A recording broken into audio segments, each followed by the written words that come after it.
বেঈমানের দুনিয়ার বেঈমানের বিপক্ষে যুদ্ধ ঘোষণা করবেন। উনি 4 দিন মোট যুদ্ধ করবেন। 4 দিন। প্রথম দিন যুদ্ধে যখন যাবেন, বাজে জিহাদের মাটি, বেঈমানের হুঙ্কার দেখি ইমাম মাহাদির সৈন্য পলায় চলে আসবে, ভাগিয়া চলে আসবে।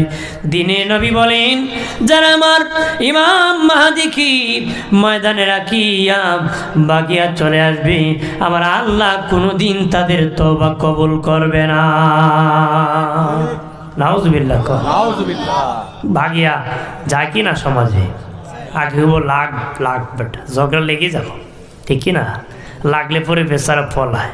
মানুষকে গ্রাম দেশে চালাক ওই বেচারা যে খাওয়ানোর আগে মাইরের ফিসে, মাইরের কি ফিসে, আর খাওয়ানোর আগে খায়, আর ঝগড়া দেখলে পলায়। এমনি খুব জীবন দিয়ে দিব, পরে সেন্টিল ফালায় ফলায় যায়। নিবেন না, কোন আরেকজন কিনে ফেলবো, আরেকজন কি মানে এটা দরকার নাই, এটা কি, কিন্তু আপনাকে ফার্ম দিয়ে গাছের আগে উঠাই দিবে।